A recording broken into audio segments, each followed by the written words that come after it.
Promises, easy to make. For Chinese leaders, even easier to break. Here are 5 trade promises China has broken. Welcome back to China Uncensored. I'm Chris Chappell. We all know there's a trade war between China and the U.S. But we didn't start the fire. It was always burning since the World Trade Organization let China join. That was back in 2001. And it came after certain U.S. officials had lobbied for years to let China into the WTO club. We strongly support China's admission into the World Trade Organization. The World Trade Organization, or WTO for short, is an international group created in 1995 to help governments negotiate trade deals. The idea was to make international trade as free and easy and non-violent as possible, unlike the tragic Molasses War of 1882. That was a sticky situation. Anyway, U.S. corporations had been lobbying President Clinton to help China join the WTO because they were confident that if only they could get access to the China market, they would make so much money. Help bring democracy to China. Yeah, that's the reason.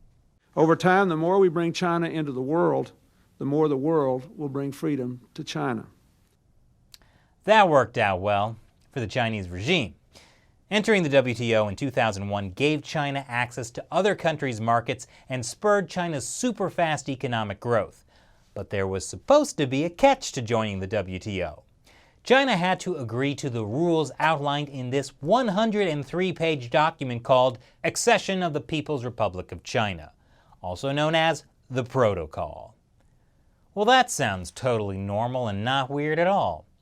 Fast forward 18 years and the world has been doing a lot of trade with China, but the Chinese regime has still not complied with quite a number of their protocol commitments, which is a nice way of saying they've been cheating. So in today's episode, we'll focus on 5 trade promises that China made and broke. Broken promise number 5, ending price controls. When China joined the WTO, they promised to end price controls, that is, to allow prices for traded goods and services in every sector to be determined by market forces. But guess what? In a 2018 report to Congress on China's WTO compliance, the United States Trade Representative said China's government and the party continue to control or otherwise influence the prices of key factors of production. Yeah, they're not ending price controls. There are a number of products and services currently subject to government-set prices, including pharmaceuticals, tobacco, natural gas, and telecommunications services. Which means foreign companies find it hard to compete in those industries, plus a lot of related industries. For example, price controls on fuel mean that energy is cheaper in China, which makes it cheaper to manufacture a lot of products. All these things add up to mean that goods are cheaper to make in China than other developing countries where wages are also low. Broken promise number 4, ending subsidies. The Chinese regime props up a lot of industries through grants and loans from state-owned banks. And in some cases, local governments also offer land rights at super low prices to make it cheaper for certain industries to get started. And like price controls, these subsidies have enabled a lot of Chinese companies to sell products at below market rates. Pervasive involvement of the Chinese government has resulted in numerous subsidies being provided to Chinese companies, leading to artificially low-priced manufactured goods, say the authors of a study called China's Long Road to Market Economy Status. Of course, the Chinese regime has promised to remove these state subsidies, but the U.S. Trade Representative has identified hundreds of prohibited subsidies in a wide range of manufacturing sectors.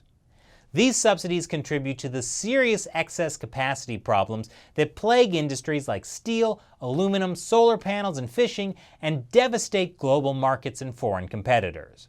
Why do you think your made-in-China solar panels are so cheap? On top of that, China promised to disclose its subsidies, but has reneged on that promise too, by hiding the subsidies being provided on a local level. China continues to shield massive sub-central government subsidies from the scrutiny of WTO members. I get it. If you're going to give out illegal subsidies, you really should try to cover your tracks. Which leads us to broken promise number 3, transparency. The Chinese Communist Party has never been particularly good about being transparent. I mean, just Google China cover-up and you'll see what I mean. And when it comes to trade, China disregards many of its WTO transparency obligations, which places its trading partners at a disadvantage and often serves as a cloak for China to conceal unfair trade policy and practices from scrutiny. For example, China promised to make available to its WTO trading partners all trade-related laws and regulations before they're implemented or enforced. They don't do that.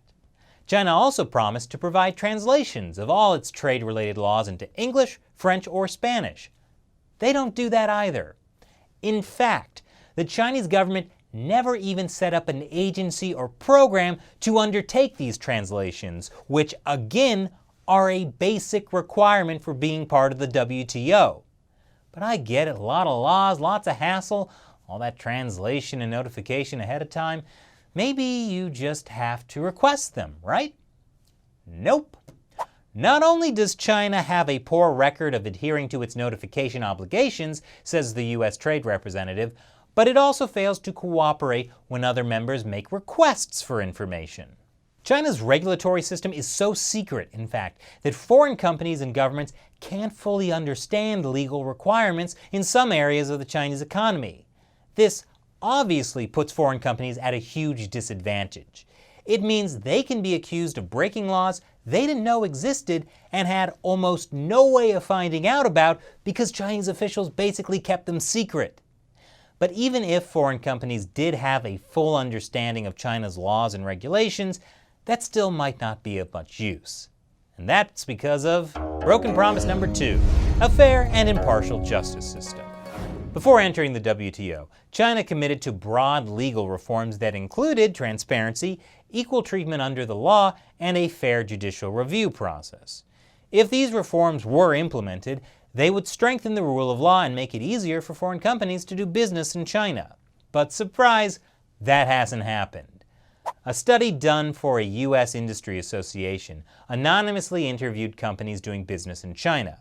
Off the record, these companies reported time and time again that officials took advantage of China's utter lack of any type of foreign investment approval process to block foreign investment. Or officials forced the company to take on a Chinese joint venture partner or to extract valuable commercial secrets as a price for market entry. The extent of the problem is likely underreported, the study says, because companies are scared to speak out publicly. That's because foreign companies have received explicit or implicit threats from Chinese government officials, typically made orally rather than in writing, about possible retaliatory actions that could have severe repercussions for a company's business prospects in China. The U.S. Trade Representative says this kind of situation in China is able to persist in part because of the absence of the rule of law in China, which fosters the use of vague and unwritten policies. And finally, broken promise number 1, protecting intellectual property. Remember the 103-page protocol? In it, China promised to stop forcing foreign companies to hand over their valuable and sometimes sensitive technology. After a 7-month investigation into China's unfair trade practices, the U.S. Trade Representative last year issued a long list of hair-raising accusations. They include forced technology transfer, state-sponsored cyber theft, and industrial espionage, which makes China's failure to protect U.S. intellectual property from theft by Chinese companies seem almost insignificant. The report found that Chinese theft of American IP currently costs between $225 billion and $600 billion annually. And that is probably a lowball estimate.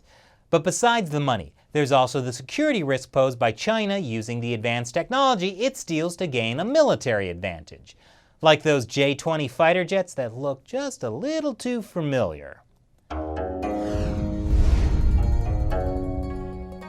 So what should the U.S. do with this basket of China's broken trade promises?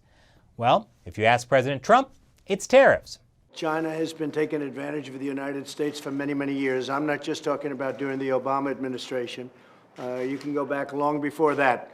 Not to name names here, but we've been taking advantage of long before Obama. To balance out the Chinese regime's decades of cheating, Trump put tariffs on Chinese imports. But then the Chinese regime hit back by putting their own tariffs on U.S. goods. Then the U.S. added more tariffs, and China added more, and then there was going to be a trade deal, but it fell through, and now there's a trade war. So what's going to happen now? You know what? You want to know something? You want to know something? We always win. Or the Chinese Communist Party could just honor its trade promises, and then we'd all win. But I won't hold my breath. So what do you think about all the trade promises China has broken? Leave your comments below. Once again, I'm Chris Chappell. See you next time.